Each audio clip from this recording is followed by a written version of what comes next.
जय हिंद दोस्तों। जियोपॉलिटिक्स और इंडिया की जियोपॉलिटिकल सिनारियो के अंदर एक देश अफगानिस्तान जो है वो बहुत ज़्यादा इम्पॉर्टेंट है। अगर आप मैप में ध्यान से देख पा रहे हैं तो यहाँ जो अफगानिस्तान है वो असलियत में हमारे पड़ोसी देश पाकिस्तान के पीछे की तरफ मौजूद है। मैं अभी इससे पहले वाली वीडियो में आपको बता चुका हूँ कि पाकिस्तान, चाइना, म्यांमार और श्रीलंका, मालदीव्स चाबहार होते हुए इंडिया को एनसर्कल करने का एक प्लान चाइना का है, इंडिया को घेरने का एक प्लान। और उसके अलावा यहाँ तक कि अफगानिस्तान में भी चाइना अपनी पैंठ बनाकर मजबूत सिचुएशन में आ रहा है। चाइना के लिए इंडिया को घेरना बहुत ज़्यादा इम्पॉर्टेंट है क्योंकि एक लौता ऐसा देश पूरे एशिया के अंदर इंडिया ही है जिसके पास चाइना को किसी भी तरीके से काउंटर करने का सारा पोटेंशियल मौजूद है। चाहे वो पॉपुलेशन हो गया, चाहे वो रिसोर्सेज हो गया, चाहे स्ट्रेटेजिक लोकेशन हो गया, साइज हो गया, आर्मी साइज हो गया, इकोनॉमी हो गई, हर मामले में। भले ही आज के दिन चाइना की जो इकोनॉमी है वो 7.5 ट्रिलियन डॉलर की इकोनॉमी है, लेकिन भारत जो है वो भले ही 3 ट्रिलियन डॉलर के आसपास घूम रहा है, लेकिन अगर आप इसे ठीक ढंग से देखें तो भारत ही इकलौता ऐसा देश है जो आगे आने वाले समय में 5 ट्रिलियन या उससे आगे की अगर इकोनॉमी क्रॉस कर जाता है और अपना पोटेंशियल जो है उसे ढंग से इस्तेमाल कर लेता है तो भले ही चाइना से आगे ना निकल पाए, लेकिन अगर 10 ट्रिलियन डॉलर के आसपास की इकोनॉमी अगले 10-15 साल के अंदर इंडिया जाने में कामयाब हो जाता है तो असलियत में एक चैलेंजर के रूप में इंडिया यहां पर दिखाई देगा चाइना को। और यही एक रीजन है। तो असलियत में यहां पर आप देखेंगे तो यहां पर इंडिया को घेरने की पूरी प्लानिंग यहां मौजूद है, यानी पाकिस्तान, चाइना, म्यांमार और वहां से होते हुए श्रीलंका, मालदीव्स की हम बात कर रहे थे। लेकिन अगर आप यहां पर देखेंगे तो इंडिया इसको काउंटर करने के लिए अगर, और खासकर पाकिस्तान की जैसी पावर को काउंटर करने के लिए अफगानिस्तान में अपनी पैठ बढ़ाने में कामयाब हो जाता है तो इसका सीधा मतलब ये होगा दोस्तों कि इंडिया जो है वो कहीं ना कहीं पाकिस्तान के कश्मीर मामले और दूसरे मामले में पाकिस्तान को उसी तरीके से डील कर सकता है, उन्हीं चालों के साथ डील कर सकता है जैसे पाकिस्तान इंडिया के साथ कश्मीर से लेकर अंदर टेररिज्म के नाम पर इंडिया को परेशान किए रखता है। भाई या तो टेररिज्म के नाम पर या खालिस्तान के नाम पर और या फिर कश्मीर के नाम पर पाकिस्तान जो है वो आए दिन इंडिया को परेशान किए रखता है।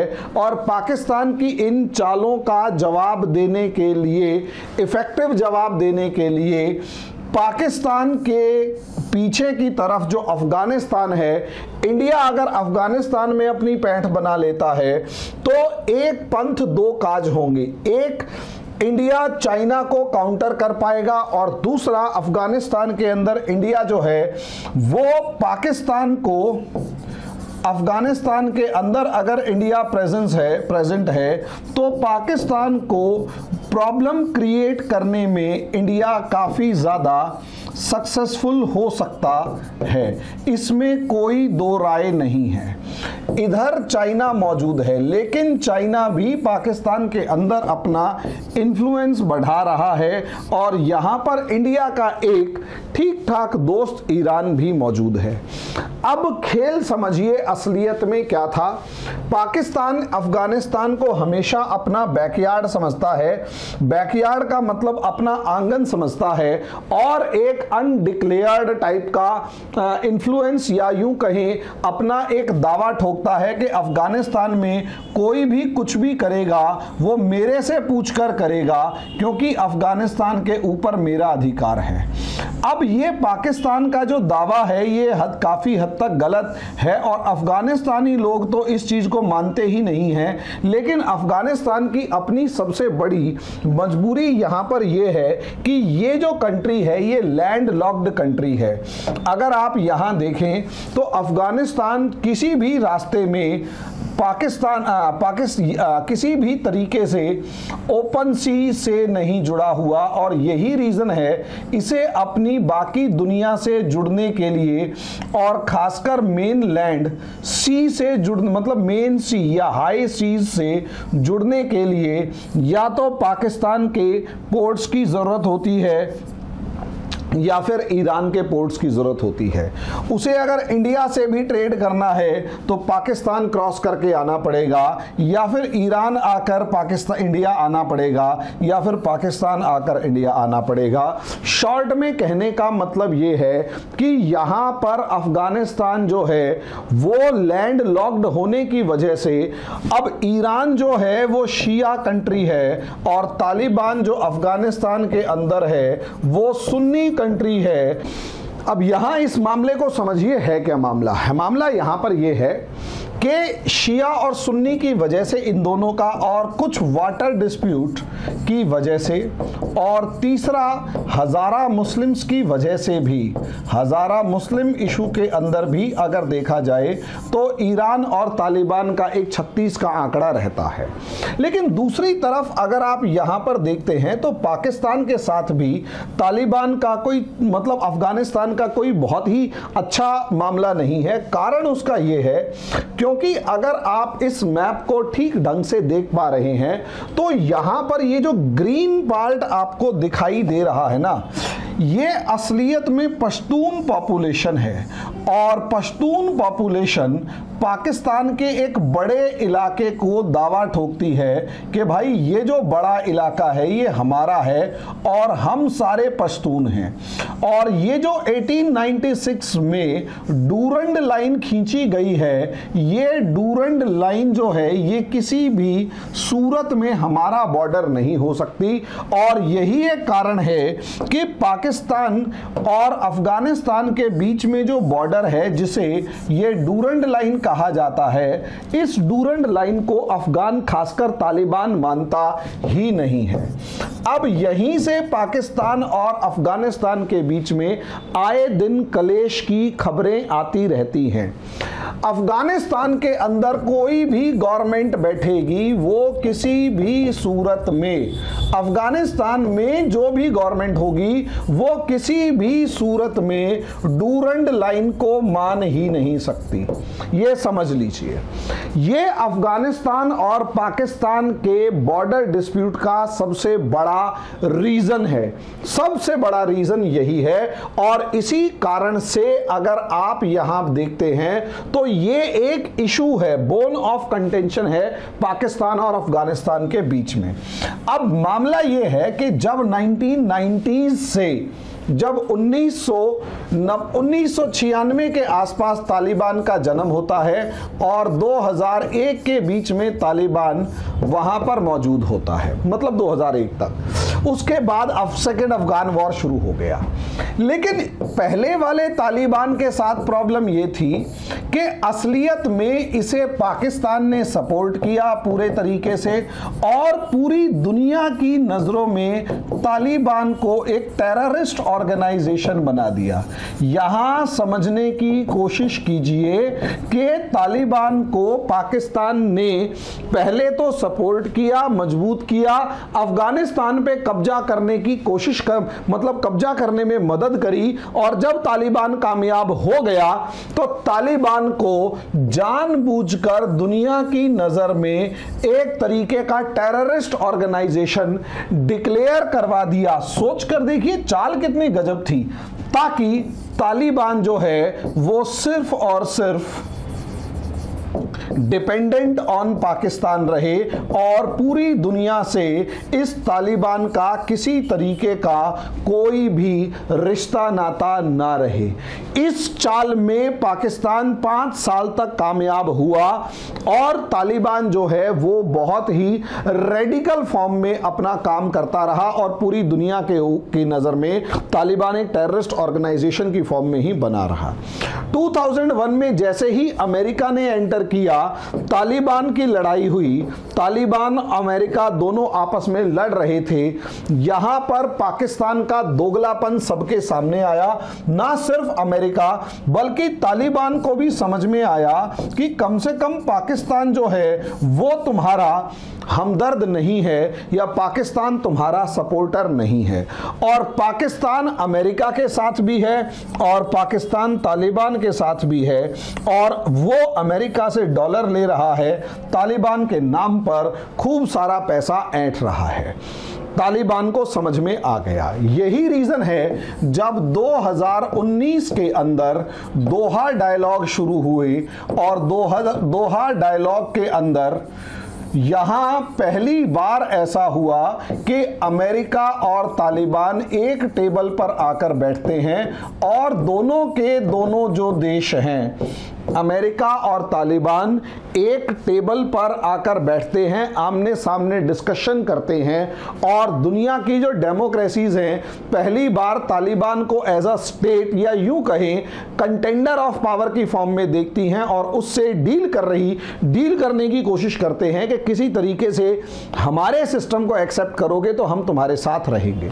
लेकिन यहां इससे एक फायदा यह हुआ कि पहली बार तालिबान के डिप्लोमेटिक रिलेशन एस्टेब्लिश होने लगे अमेरिका से। यहां इंडिया ने एक सबसे इंपॉर्टेंट रोल प्ले किया कि दोहा के अंदर इंडिया को भी कुछ टाइम के लिए ही सही एंट्री मिली और वहां उन्हें तालिबान से बात करने का मौका मिला, उन नेताओं से बात करने का मौका मिला, उनसे डील करने का मौका मिला और यहां पर इंडिया ने तालिबान के साथ एक तरीके का अनडिस्क्लोज्ड सा या यूं कहें कच्चा पक्का टाइप का एक रिलेशन एस्टैब्लिश कर लिया।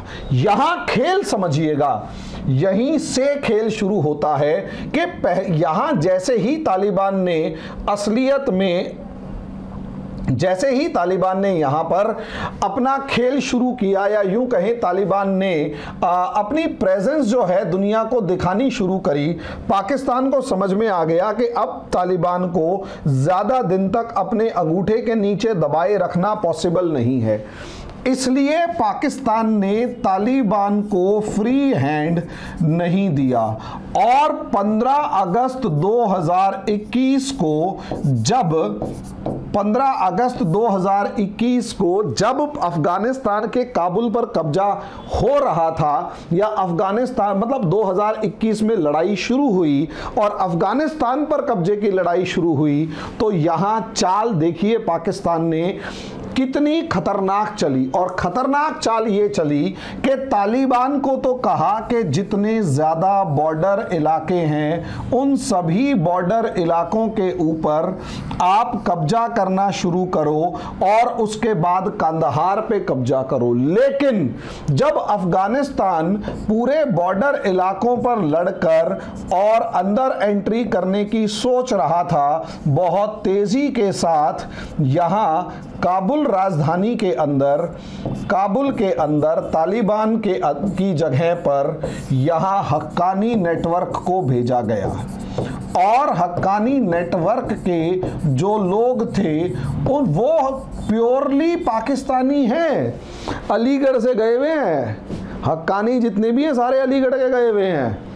इस हक्कानी नेटवर्क को अपना प्यादे के रूप में अपने ही देश के लोग हैं यूज किया और सोच कर देखिए काबुल के अंदर एंट्री करवा दी, यानी तालिबान को काबुल में एंट्री देने से मना कर दिया और ये कहा कि आप कांधार में रहो, काबुल के अंदर हक्कानीज चलाएंगे। तालिबान पहली बार दुनिया से डिप्लोमेटिक रिलेशंस इस्टेब्लिश करने की सोच रहा है। पाकिस्तान को ये डिप्लोमेटिक रिलेशंस मंजूर नहीं है। तालिबान खुलकर इस डोरंड लाइन का विरोध कर रहा है और जहां जहां डोरंड लाइन को पाकिस्तान मजबूत करने की सोच रहा है वहां वहां पर अपनी तारबंदी करने की सोच रहा है। अफगानी जा रहे हैं, गोलियां चला रहे हैं, तारों को लेकर वापस चले जाते हैं। यहां पाकिस्तान ने एक प्लान किया। अभी मैं इंडिया पे आ रहा हूं भाई, देखो सीधी सी बात है, मैं जल्दी से सीधा सीधा तो कहीं पहुंच नहीं सकता, मेरी एक सबसे बुरी आदत है। अब यहां तालिबान जो है वो कंधार में है, लेकिन काबुल के ऊपर तालिबान जो है वो नजर गड़ाए बैठा है और टीस तो है कि यार मेरा देश है, ये मेरा, काबुल पर मेरा हक होना चाहिए था, हक्कानी क्यों बिठा दिए। और यहां पाकिस्तान की गेम सफल होती हुई नजर आई। इसने तालिबान को भड़काया और यही रीजन था कि तालिबान से जो उम्मीद थी कि ईरान से बुरे रिलेशन होंगे, तालिबान के ईरान से बुरे रिलेशन नहीं हुए। तालिबान ने कतर से भी बहुत अच्छे रिलेशंस एस्टेब्लिश करने शुरू किए और तालिबान ने इंडिया से भी बातचीत जारी रखी।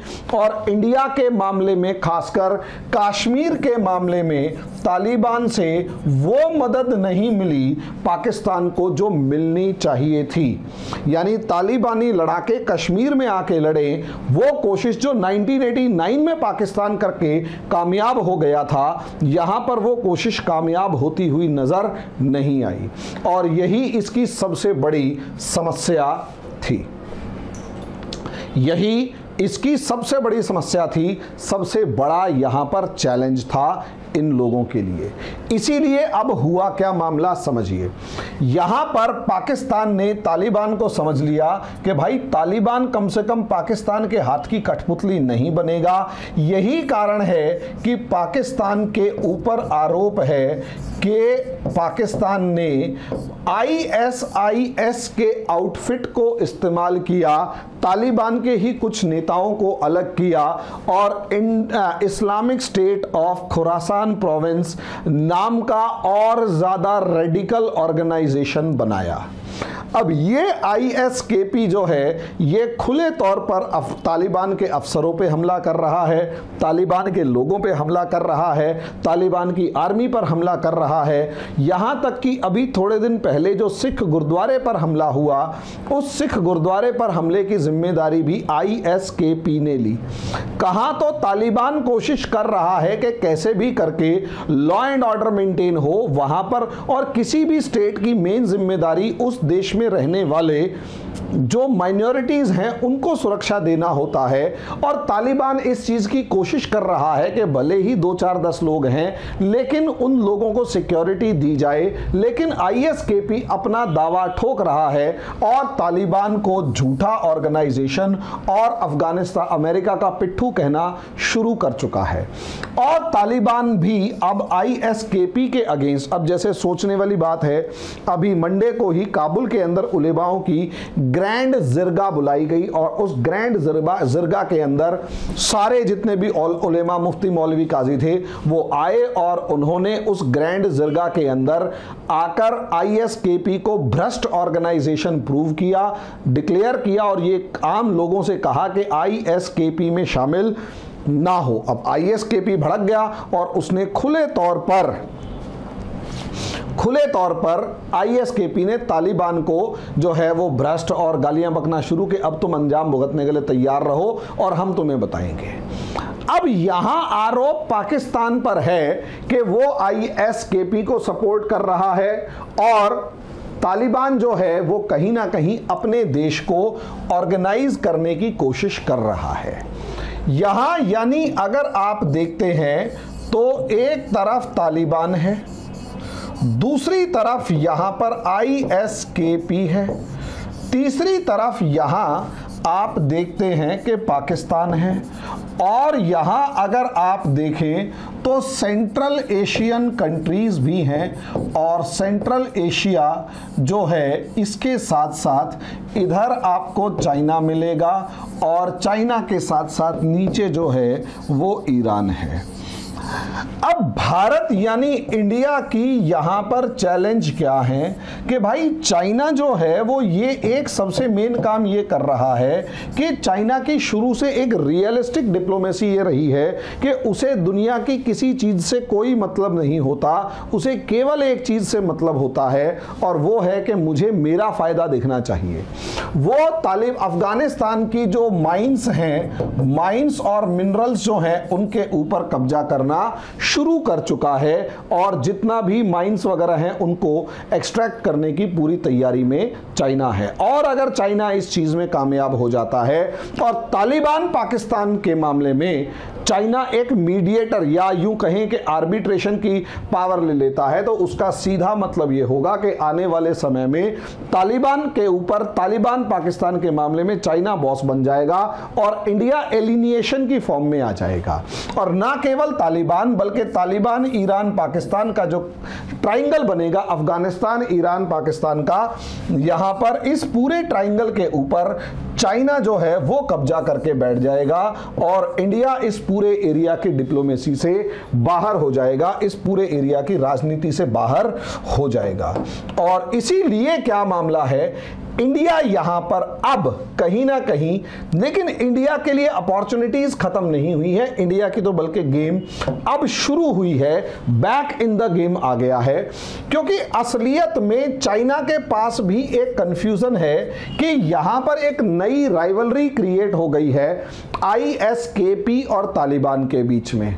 पाकिस्तान जो है वो आईएसकेपी को सपोर्ट कर रहा है, इस चीज के सबूत हैं। और तालिबान पाकिस्तान की आपस में दुश्मनी बढ़ती जा रही है, इस चीज के खुले तौर पर सिग्नल्स मिलने शुरू हो चुके हैं। और कहीं ना कहीं ईरान और पाकिस्तान, जो ईरान और तालिबान जो हैं वो आपस में दोस्ती की तरफ नहीं तो कम से कम एक इक्वल रिलेशंस की फॉर्म में है कि लड़ाई नहीं भी हो रही, हो भी रही है एक नॉर्मल वाली। ऐसे में अगर इंडिया यहां पर अलग अलग सिचुएशंस में तालिबान को जहां उसको जरूरत हो मदद की, वो खुले तौर पर मदद पहुंचाना शुरू कर दे और कामयाब हो जाए मदद पहुंचाने में, जैसे इंडिया कर भी रहा है कि जब अफगानिस्तान के अंदर भुखमरी के हालात आए तो इंडिया ने 5000 ट्रक भेजे, पाकिस्तान उस मामले में फंस गया और 5000 ट्रक्स को 2 महीने तक रोके रखा। तालिबान ने जब कलेश बजाना शुरू किया तब इंडिया के ट्रक्स को जाने दिया। इसी तरीके से अभी भूकंप के अंदर भारत ने लगभग 13-14 टन दवाइयां भेज दी हवाई जहाज भर के कि भैया ठीक है वहां काम आ जाएंगी। इससे तालिबान जो है वो काफी ज्यादा इंडिया की सपोर्ट करता हुआ नजर आ रहा है। भले ही भारत छोटी छोटी चीजें, और सबसे बड़ी बात, अपने बजट के अंदर 200 करोड़ रुपए का एक बजट रखा कि ये 200 करोड़ रुपए अफगानिस्तान के अंदर छोटे बड़े प्रोजेक्ट्स को फंडिंग देने के काम आएंगे। यानी खुले तौर पर इंडिया जो है वहां पर सॉफ्ट पावर प्ले करने की कोशिश कर रहा है।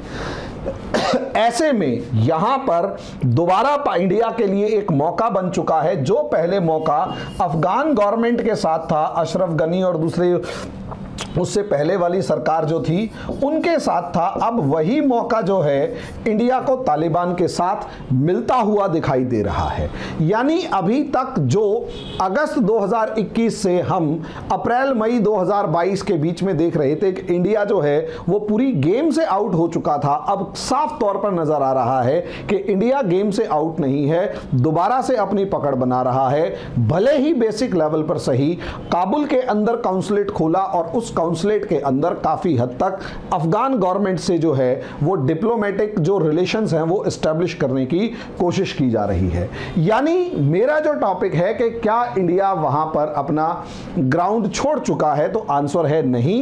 इंडिया को दोबारा से वहां मौका मिल रहा है अपनी पकड़ मजबूत बनाकर पाकिस्तान के अगेंस्ट तालिबान को काउंटर का, मतलब तालिबान के साथ एक एक्सेस बनाने का, ताकि प्रेजेंस बनी रहे। 2 बेनिफिट होंगे। एक ये कि हमारा जो कश्मीर इशू के अंदर पाकिस्तान गेम खेलता है, वो कश्मीर इशू के ऊपर पाकिस्तान की पकड़ जो है वो काफी हद तक कमजोर होगी।